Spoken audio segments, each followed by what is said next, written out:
Hi friends, Taylor from Doomed to Fail. This week we are doing 3 re-releases in a row because we're taking a little break. We're tired. This one is the story of Julius and Ethel Rosenberg. If you saw the movie Oppenheimer, I didn't. I forgot, but I will probably eventually.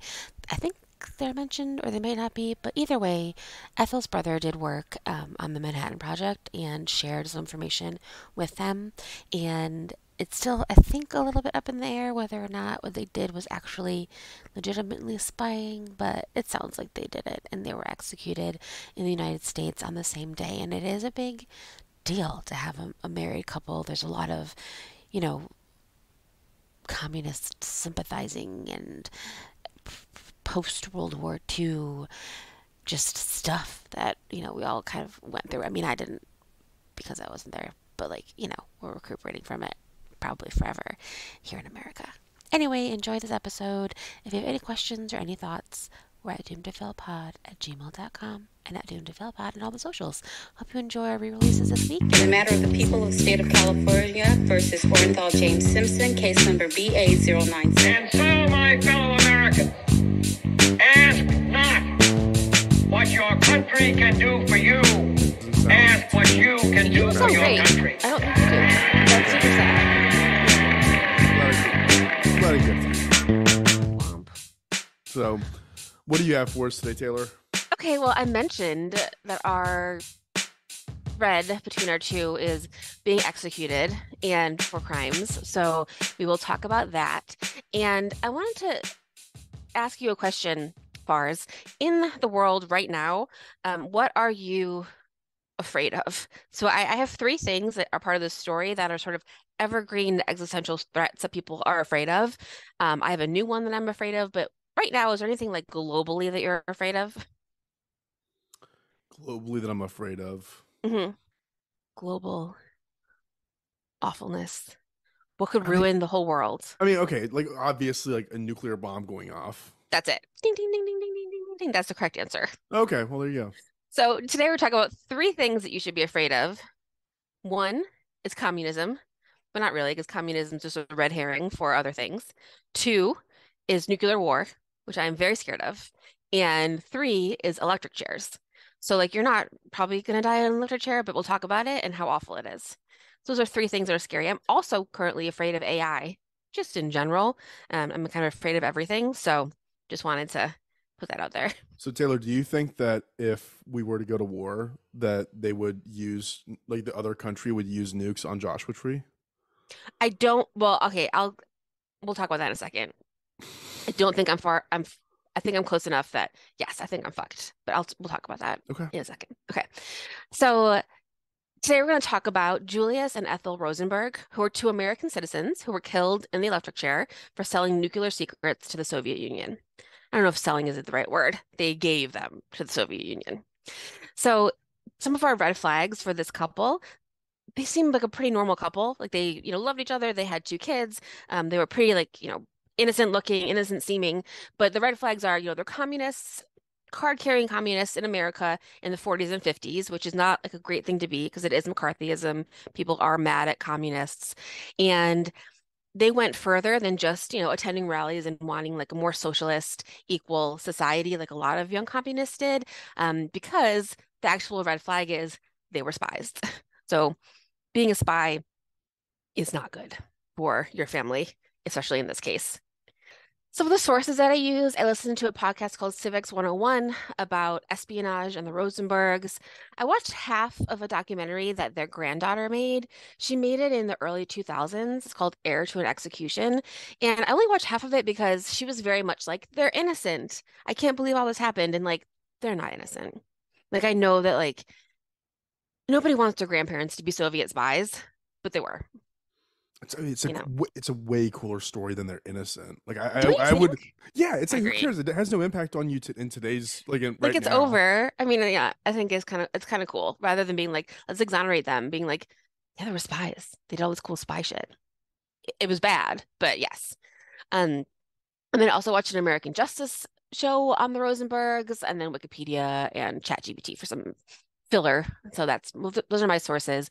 But let's talk about who they were. So Julius and Ethel, they were, a couple in New York City. Julius was born on May 12th, 1918. His parents were Jewish immigrants from Russia, pre-World War One.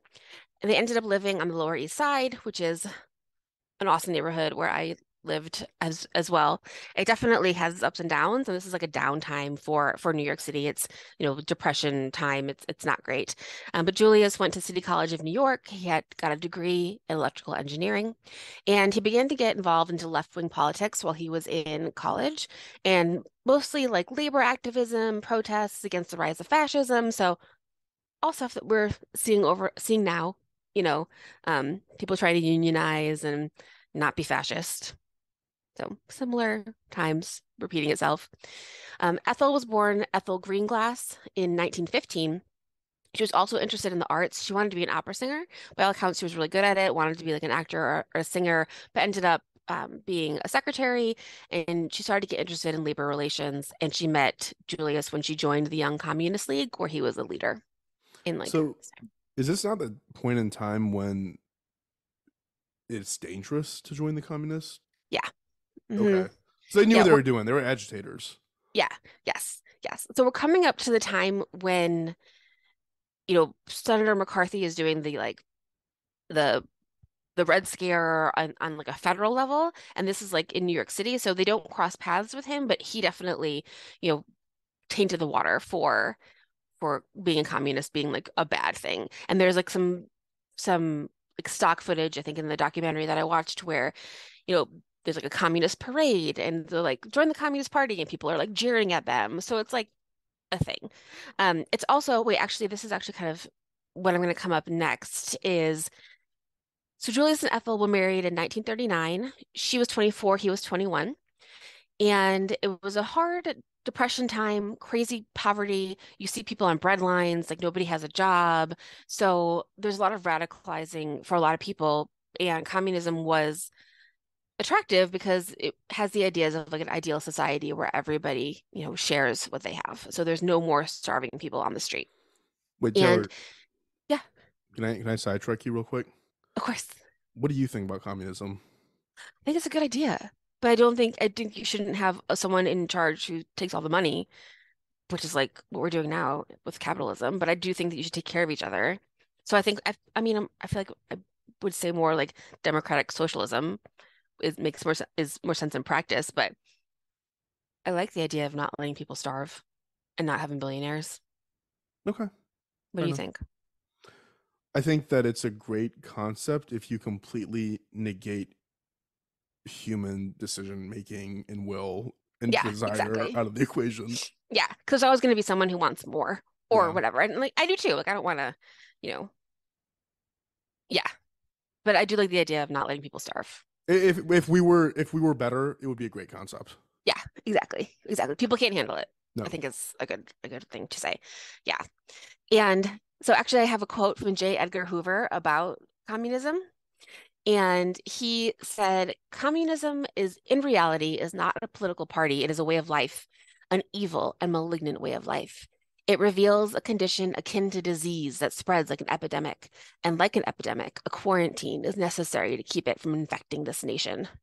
So, which made me laugh also because quarantine is a good metaphor when it's on your side, but then they also like people don't want to quarantine. There's actually an epidemic. So Yeah. that made me laugh a little bit.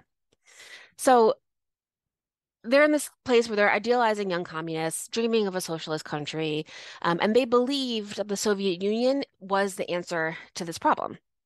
So they really are like, they think it's perfect over there, and either they don't know or they don't see the bad things.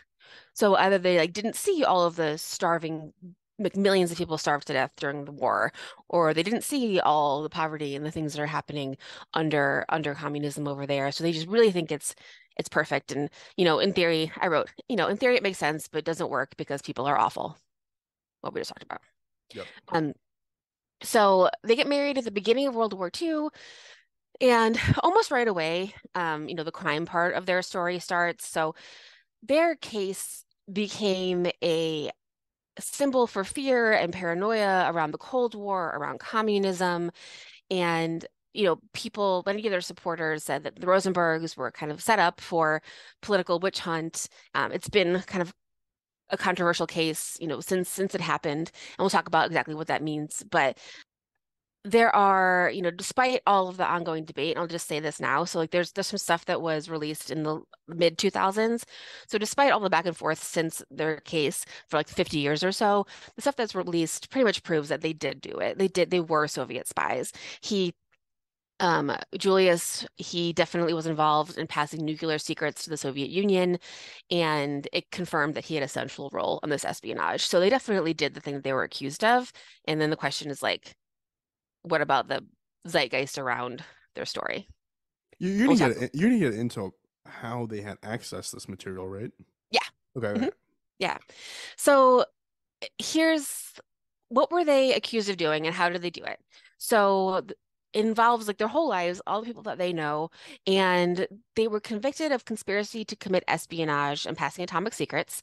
They're part of a spy ring that included Americans and um, some Soviet citizens who shared military secrets and nuclear weapons. During World War II, Julius worked in the Army Signal Corps laboratory in New Jersey, where he had access to classified documents. So that's where he kind of gets it from. And she ended up being a secretary there as well. And so one of her like big things is typing up all these notes and typing up and copying everything and sent to the Soviet Union. Immediately, he starts passing information to the Soviet Union via his wife and other members of the spy ring. And now World War II is over and it's the Cold War. So the Cold War lasted from 1945. Do you know when the Cold War ended? Lars? If if I had to guess, it had to be like the 70s or no, 80. It would have been Reagan era, so like 84. It was 91. Oh wow. Yeah, which feels late. That feels late for me because I was like alive during the Cold War. I feel like I've seen something that was such a long time ago, but just like a little bit of time line. So World War One was the end of the Russian Empire, and then towards the end of World War One, there was a Russian Civil War that went from 1917 to 1922, and then 1922 it became the Soviet Union, which was the USSR, and then after it dissolved in 1991, it became 15 separate countries, and that's where like, we still have Russia now. So there's more to that, but that's kind of what we're looking at. And as far as what do you know about the Cold War? Like, what do you feel like when I say Cold War? I just feel like it was an incredibly tense time that required a lot of people to like have cool heads and Yeah.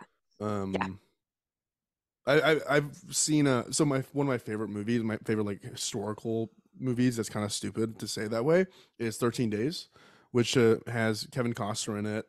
So you know it's gonna be good. But it's about the 13 days of the Cuban Missile Crisis and how hmm so many pieces were moving and so many people had to just not respond in anger or hmm irrationally, and it's kind of a miracle we didn't self-destruct at that time. Oh, totally. Totally. Yeah, I wrote the things I know, like the Bay of Pigs, so nuclear weapons being real close to America, Sputnik, so people were kind of freaking out because, the Russians were the first to put a satellite into space and people like went outside and they thought they could see it. They were just like, it was like the first one, it was really scary.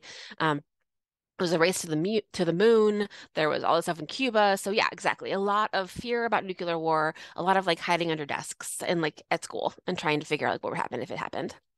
So I also feel this is what I was going to say about living in Joshua Tree. So I feel like very scared of nuclear war right now, maybe irrationally, but also maybe rationally. And sometimes, so I live next to a military base. So one of like the biggest military bases in the country is like next door. So all the time I hear bombs going off, so it'll shake my house. And sometimes at night they'll do like a ton of military training and there'll be tons of bombs in a row and it'll be really loud and shaky and I can hear it. So it definitely like makes it a target. And then also because I'm kind of crazy and over and a little paranoid, like whenever the internet goes out or like the power goes out, I'm like, this is it. And I look to the northwest and I look for the cloud over LA because I'm like, this is it. I'll see the cloud from my house. And I probably would see the cloud from my house. I would definitely see the flash when LA gets nuked. So Man, um you've really done the math on this. I did. I mean, I looked at it last night, but I already think about it anyway. So it's very tense, and I feel tense right now thinking about it. And it's like mostly just me. It's not like everywhere over the media like it was during the Cold War. People were like really, really afraid of this. So just think you're in New York. It's a very, very tense time. It's the Cold War.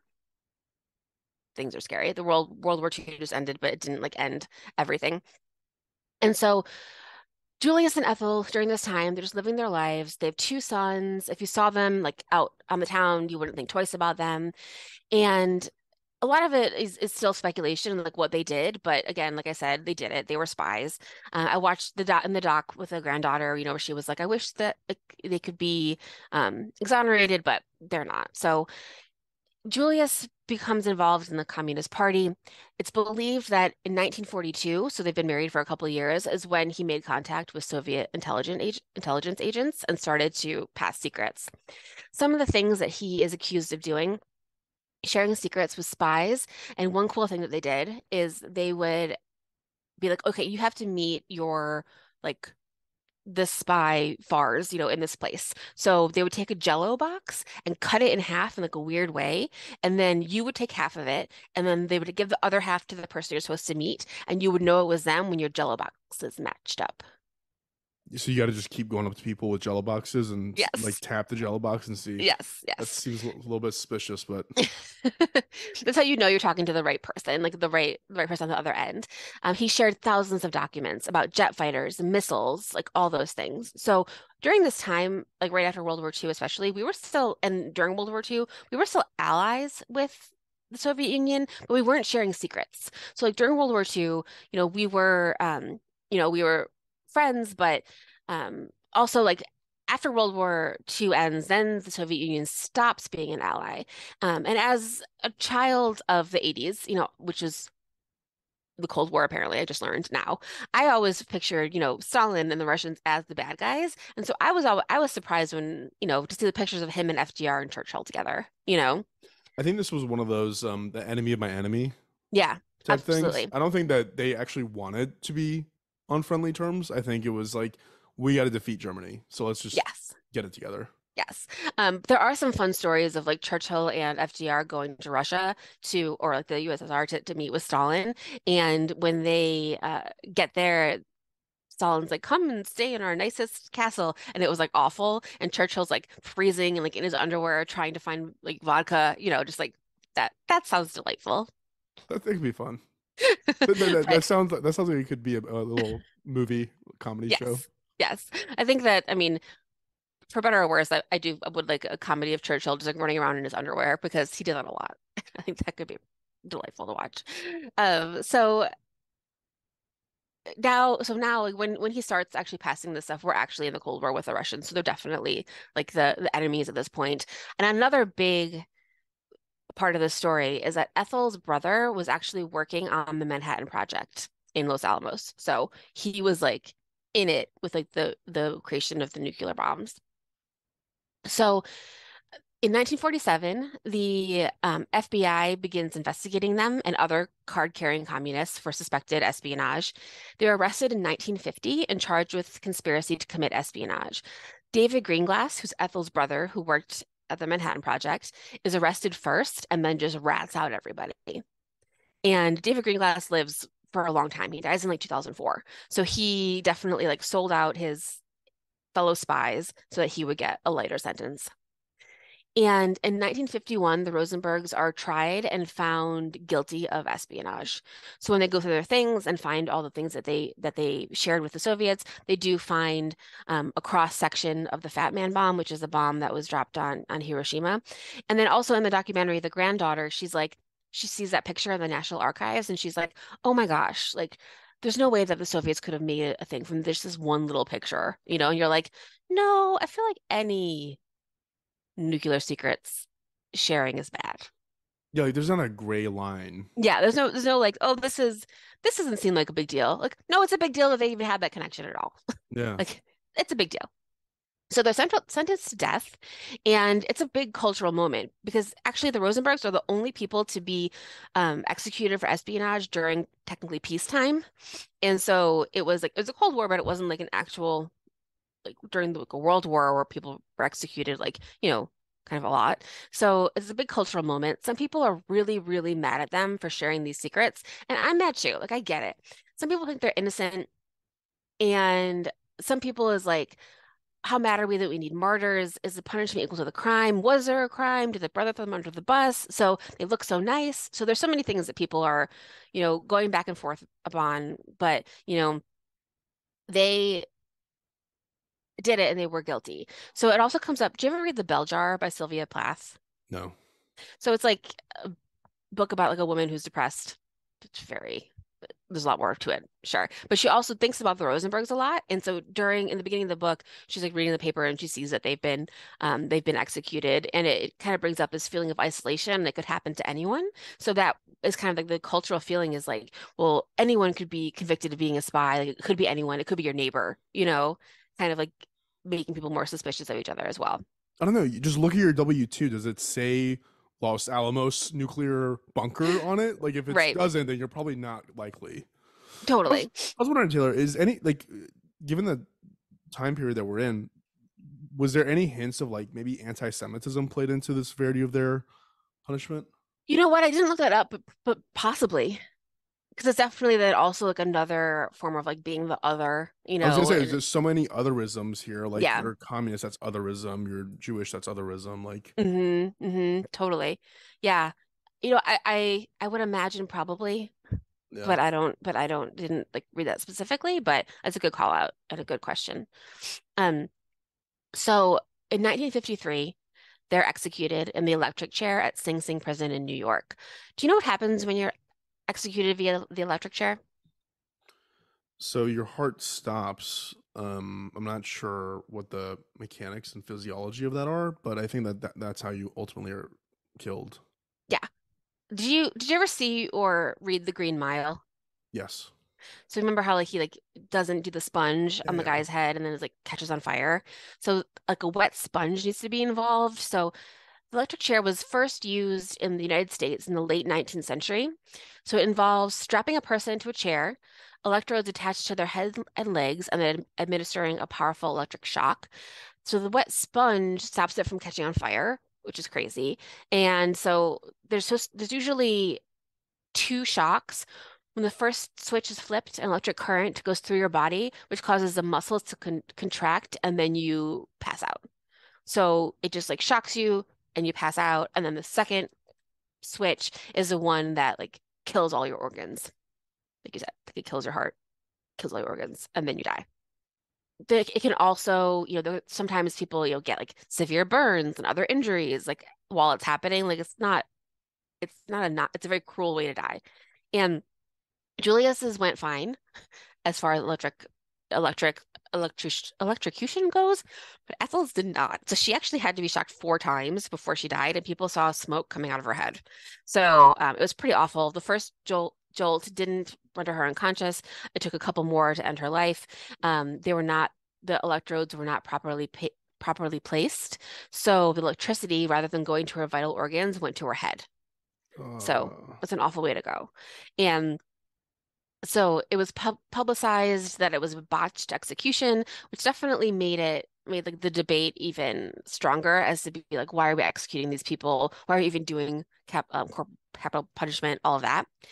So after their death was a big thing, and the questions are like, what did they share? Do we kill spies this publicly? Um, I'm sure we do, but maybe it's not always in the news. It seems so normal. Did they do it? So it's not all 100%, and like it's not very clear everything that they did do, which makes sense because you don't want to like put the spy secrets out, but it's just like these people were spies.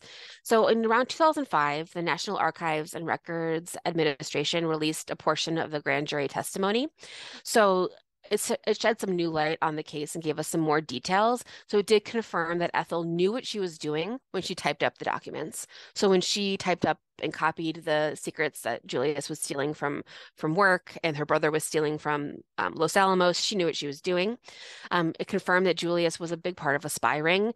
Their code names were found in Soviet cables, and the key witness was Ethel's brother. So he's the one that threw everybody under the bus and like told on everybody and got them executed.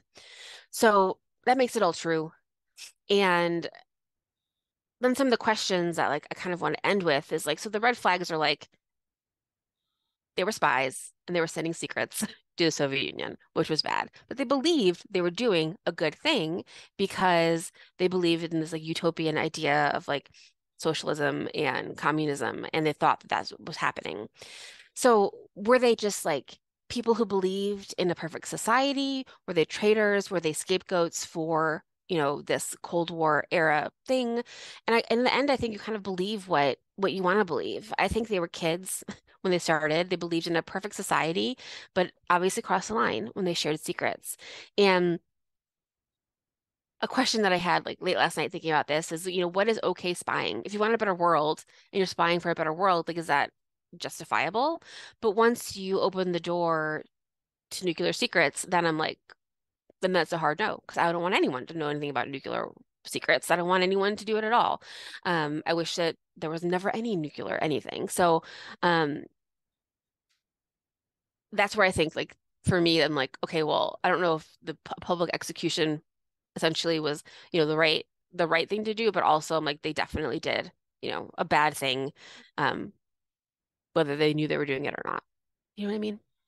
I what I was thinking of was that in a lot of situations, the outcomes are very directly tied to the actions.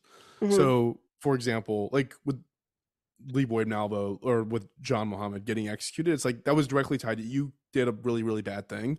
Many people Hmm. died because of it. In this case, it's so far removed. Think of all the things that have to happen for the bad outcomes to actually be realized. Like you have to steal the Yes. material, you have to copy it, you have to translate it, you have to send it, you have to tie Jello cups together, Yeah. hand it off. They have to go out and backwards engineer it, develop it, and then all of a sudden, then the bad outcome can be realized. But the outcome is so the gravitas of that outcome is so heavy that Hmm. it kind of justifies the result.